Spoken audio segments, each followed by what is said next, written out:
Hello there. General Kenobi. I'm Trevor. I'm Traxel. Welcome to the Red Squadron Podcast.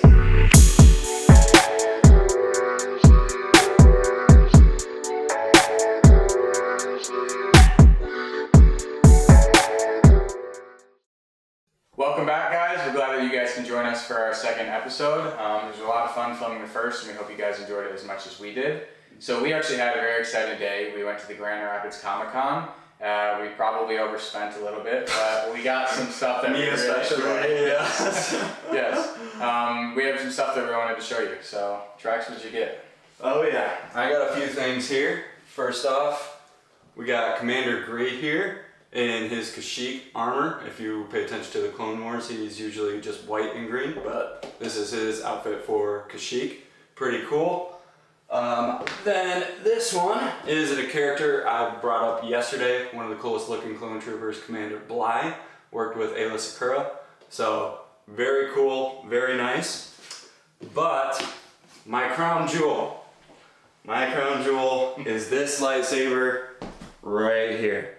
All right, this lightsaber, if you watch episode 9, is Leia Organa's. And let's see if I can turn it on real quick for everybody. How about that? It's tricky. It's kind of tricky. Yeah, I'm still working out the kinks here. There we go. Yeah. And then you can go. He's been enjoying it. Yeah. He's been enjoying it. Money Maybe a little too much, but I mean, it's worth it. And every Star Wars fan, if you are a diehard, definitely has one of these. I actually had, my brothers and I had 3 of them. Anakin Skywalker's, Darth Vader's, and Mace Windu's. So this is the first one I've had in a long time, and I really, really like it. Yeah. I think we spent like 10 minutes going back and forth, and we were like, neither of us should buy this, but one of us has to. Yeah. And Drax bought that. We were literally going to walk out of the Comic-Con, and I was like, oh no, we gotta go back. It was the last one. Yes, one. It was. So we were a little scared. It might have just been a sales tactic. I'm not sure if, well, so for a viewer. Yeah, so for the viewer, this is not for me. My brother asked me to get this for him. This is Commander Cody under Obi-Wan Kenobi. And if you remember episode 3, he shot it at Kenobi in Order 66. Bad look. Yeah, bad look for Cody, but I think he had a little redemption in Bad Batch. Yes. Yeah. Well, and speaking of Cody, so this is actually what I got.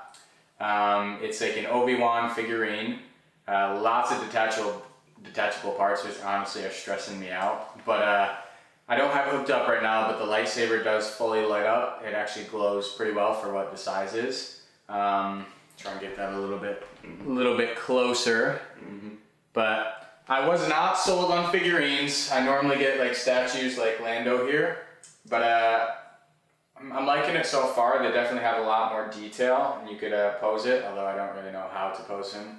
Put some suggestions in the comments. Yes, if you have a good pose that I should put him in, I would love to hear that. That's all I really got. This was... Also comes with another lightsaber, little motions, like makes it look like it moving, so Can take off his helmet, can take off his armor, switch out hands, he can have like a hologram hand. So he's got a lot of cool features that I'm glad that I chose him. And it's a very unique piece. You don't see Obi-Wan Kenobi with the Clone Wars helmet on ever in the movies. Yeah. But that is a very unique piece, and it has been a staple of Clone Armor Jedi in the Clone Wars series. So. Yeah, I mean, I love that in the old Clone Wars show. And I'm so glad. They didn't really bring it back in like Filoni's Clone Wars. No, they didn't. But we both got super unique stuff. That is why I kind of got Leia's. I don't remember ever seeing it, and it was just an opportunity I couldn't pass up. And there was another one you were looking at. Yeah, I mean, I think there were a few. Like they had Hunter from Bad Batch, Echo, but I looked at just a Scout Trooper. I think Scout Troopers are so clean in general. But it's kind of just a generic like Scout Trooper, so I was like, let's probably just go this guy. He's a little more unique, has more pop. So if only they knew you liked 5 so much and had a figurine of 5. Yeah, you would no 5s anywhere. Empty the wallet on that one. Not that we didn't already. And I'll tell you what, like I'm talking to the guy, and he was very cool, and he let me like open the box and see the figure, which I didn't expect. But he sold me when he said it when it lit up. Yeah. I was like, I'm probably pointing the lightsaber in the back of my head, and he goes, it lights up, and I was like, you don't say. Really? Oh, you sold me. You sold me. It lights up. Oh, yeah, done. I've been looking for a light up statue for a while, and I know it's not a statue, but fits that category for me. It does come with a platform, so yes, it is close enough. Yeah, it'll look like a statue a little bit. Yes. Yeah. It won't look out of place. That's for sure. Yeah. So yeah, very exciting day for us. Had a lot of fun. We had our buddy Dylan there with us as well. Yeah. He broke the bank a little bit, so that's good. But today we actually wanted to talk about a very important topic. I think this is a topic that Star Wars fans in general have different opinions on. And I don't know about you guys, but any time that I sit down to watch Star Wars, and especially if I'm showing somebody new, I have this debate. We wanted to talk about, in our opinions, if you should watch Star Wars in chronological order or in release order. So that's going to be our topic for today, and we're going to kind of roll right into that. Trax, what is kind of your standpoint on that? Okay, so when we asked this question, I kind of had two different thoughts. And my first was, am I watching it with somebody who's going to watch it for the first time? Yeah. And so that's what makes mine a little bit different. I like to start with Rogue One. Okay. Rogue One, not your typical Star Wars movie, there's no Jedi in it, but it is an overall just a great film, regardless if you are a Star Wars fan or not. So it gets that person off on the right foot, then you can go into order of release. Because Rogue One backs right into A New Hope, and it's just a smooth transition. And I'll give you that. Like, Rogue One is probably an easier watch than most of the old Star Wars movies. Yes. The graphics are really nice, characters are good, and you don't have to get attached to them.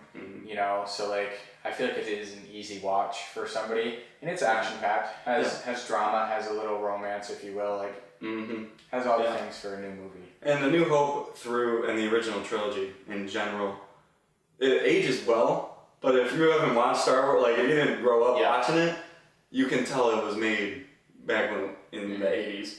Like you can't, and that's not a knock on it, I still love all three of them.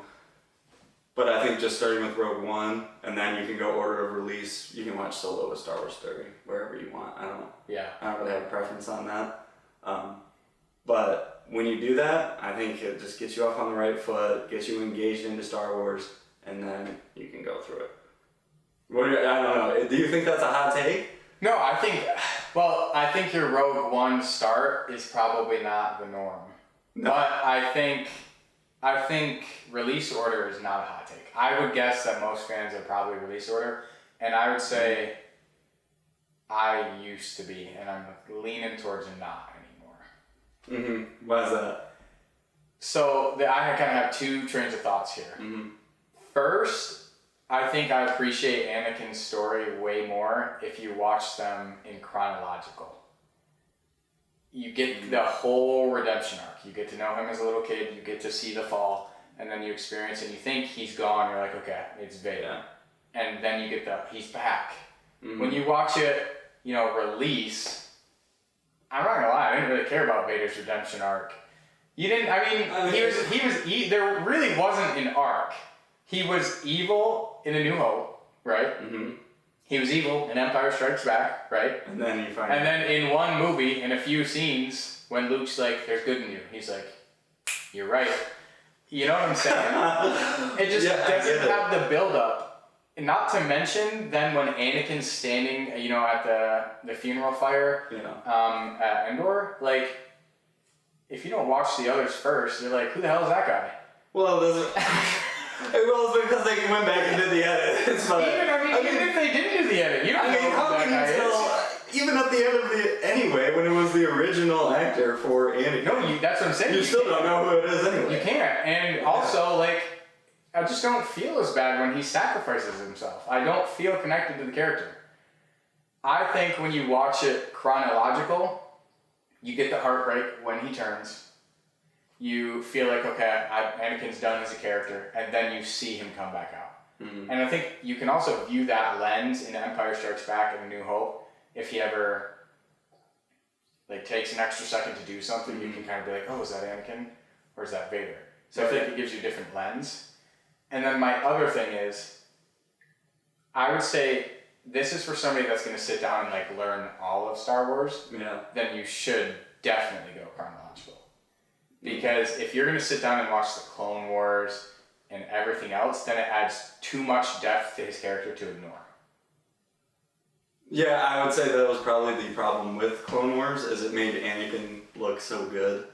Yeah, well, that's just something, it's like, there's only a few moments in the Clone Wars where you're like, oh, well, now it's starting to peek through a little bit.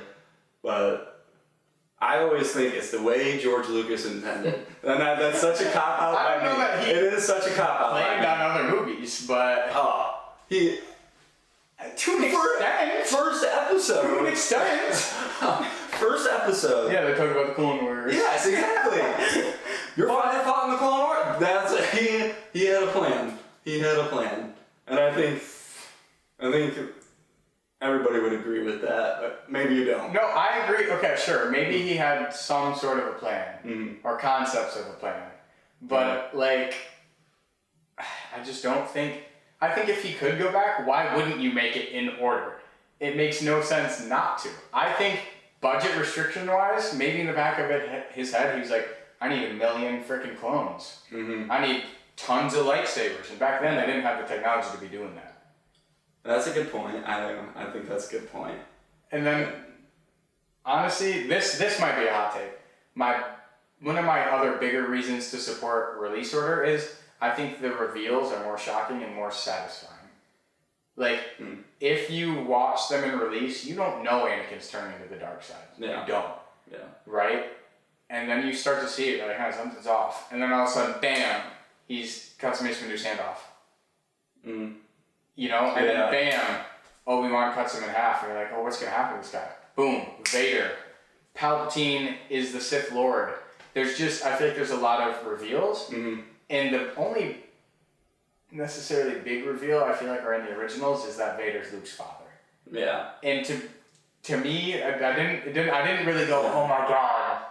I just kind of was like, okay, I barely know anything about Vader. I don't really care much. So I'll ask you this question. If you start with Rogue One first, is the hallway scene, and if you've watched Rogue One, you definitely know what I'm talking about, still as good? Or is it one of the best entrances for a villain? If you watch it first time, like, I feel like that's gotta be, granted he shows up before that, but you're still like, okay, this guy is just pure evil, and that like entrenches him as Vader at that point. Yeah, I mean, I do think that it is like a very cool introduction to a villain. I don't know that it adds anything watching my movies before. I think it stands alone. I think it is impactful either way. I think it is a good introduction to him as a character. I don't know that anything else creates more build up for it because it's still just kind of like a badass scene. Yes, it is. Absolutely. With the release order, I definitely get what you're saying, but like they still hold the watch value for me because you know he has to turn bad, right? We still watch it to this day, and we're like, no, please don't turn to the dark side. Don't do it. Don't do it. And when you watch it, you're always thinking that. And so it just is like when you do it my order of Rogue One, then the original trilogy, you get that same feeling the whole time. You're like, how is this guy going to turn evil? But counterpoint, like we still kind of get gut wrenched of like when he does it, and you're like, it wasn't different this time. Imagine that's your first exposure to it, and the signs that you're seeing when he's being kind of weird, you're like, oh my god, I hope he doesn't. And in your heart, there is actual hope because you don't know that he's going to turn. The relationship, the problem with the original, starting with the original trilogy, Phantom Menace is not high up on my list. No, it's not. I think if you knew this person was going to sit down no matter what and watch them, I think it's a better overall experience for the fan to see the build-up. It gets more payoff when Anakin comes back as Vader and saves Luke. I think it's more payoff emotionally then you see Anakin as a Force ghost, you're like, I haven't seen Christian in so long. Yeah. If you're like, oh, this person's on the fence and they might never sit down and watch a movie again, I think Rogue One. I think I'd agree there. Okay. Easy watch, good story. It's not too Star Wars for Star Wars. And at the beginning, I did say I had two options. Yes. And I went with the option of this person might not be, I just want to watch all the Star Wars movies to get it through. But if you can like lock them down, lock them down, and you're like, you're gonna watch all these movies, you might as well start with Phantom Menace. But Jar Jar gets too much hate, and I don't want to bash him because that actor did a phenomenal job for what he was told to do. Yes. I want to preface that. But it is a terrible introduction to Star Wars. But Darth Maul saves the movie. But is it also kind of like sour then sweet type thing?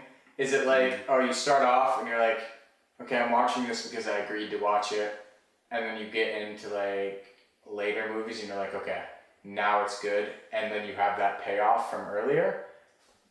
Or in your way, potentially they get hooked and they're like, oh, I like Star Wars, and then you show them Phantom Menace and they're like, I don't know that I want to finish. Mm.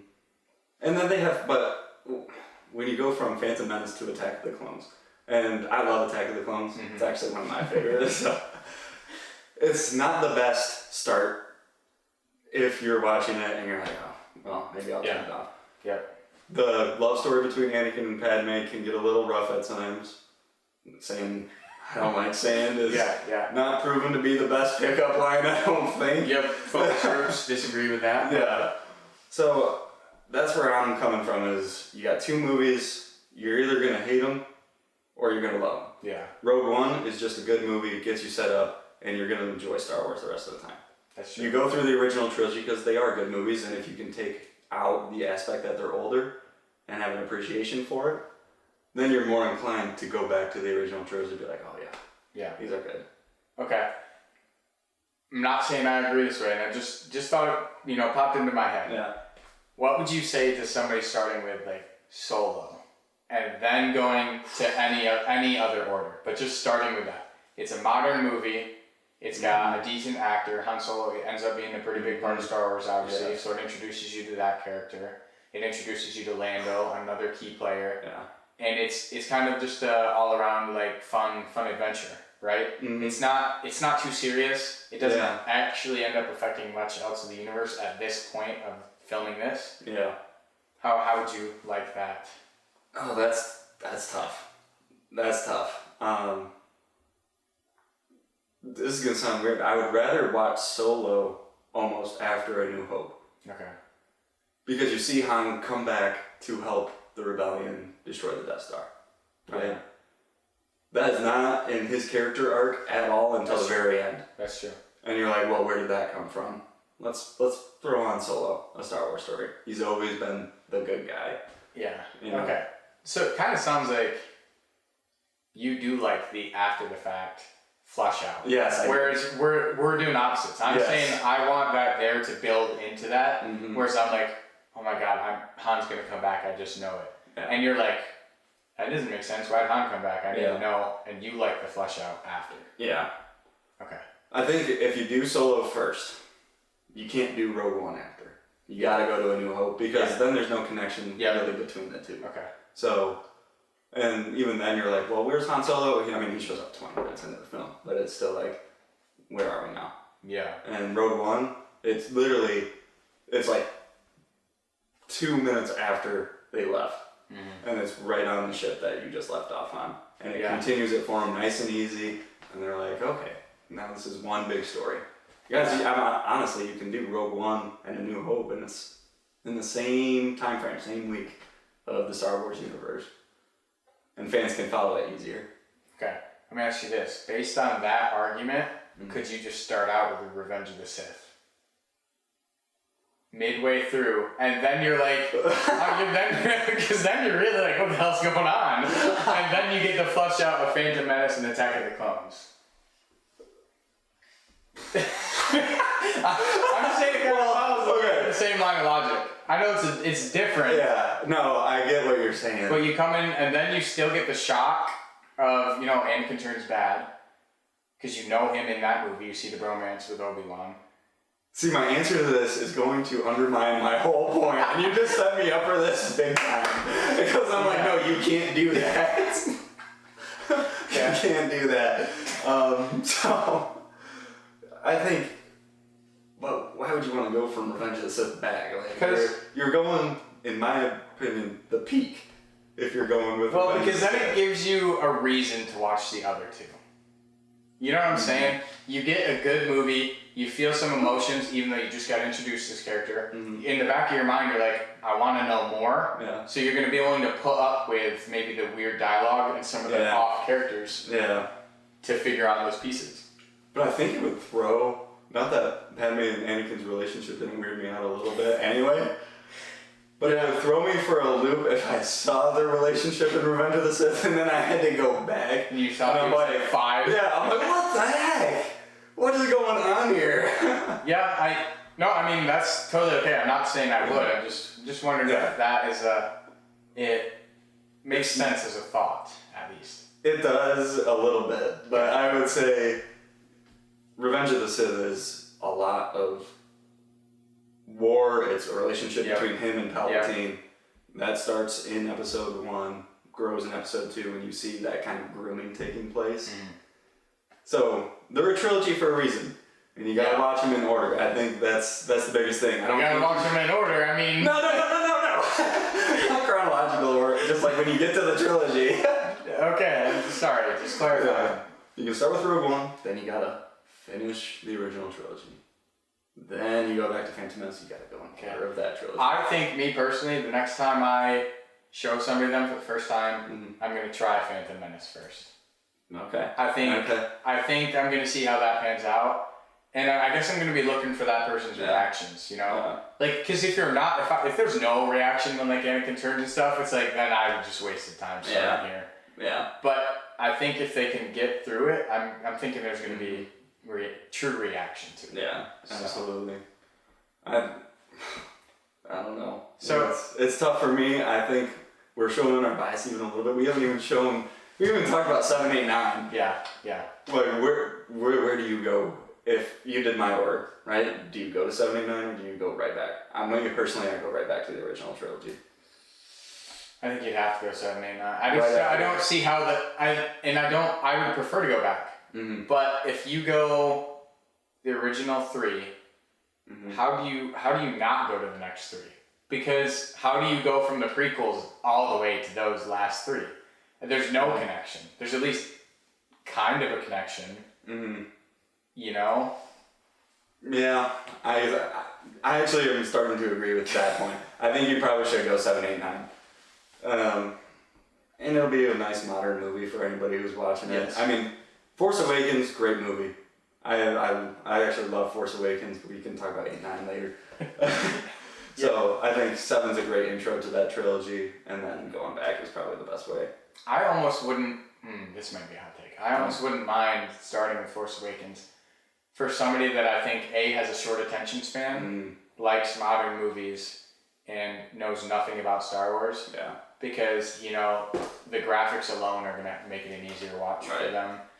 And then you can always go back, and then I think maybe they'd have more of an appreciation for how good the stories were in the originals. Yeah. I'm not going to do it, but if you could end on one thing, Trax, for the casual viewer, somebody that is just looking to get into Star Wars, how would you like to see them watch it? Your way? My way, just because Rogue One will start you off on the right foot. You don't have to deal with Phantom Menace, Little Annie, Jar Jar. You don't got to deal with that. Don't have to. Then you go to the original trilogy, and I'm going to flip here, because I think you convinced me. I think you go 7, 8, 9, and then you can go back to the original trilogy and with a spectacle. Yeah. Okay. Yeah. Solo, anywhere? Solo's anywhere whenever you want it. I mean, or in your ideal world, would it go Rogue One, New Hope, Solo?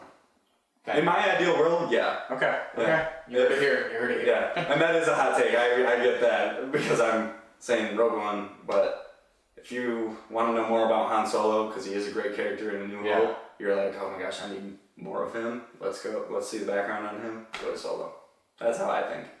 And then, whenever you get time, Clone Wars. Yes. And that's way too long to just make somebody lie. I know I said like last thought. Do you think the Clone Wars movie should be watched in your watch through of the movies? No. No. Because Ahsoka just leaves. In terms of live action, yes. Yes, Okay. in terms of live action, if you're not going to watch the series right after it, no. Yes. You need Ahsoka is an irrelevant character if you just put that. That's true. I mean, so is Rex. Yeah, arguably. Rex. Like, some of the best parts about the Clone Wars Ventress. movies are not in any of the live actions as of now on the shows. Yep.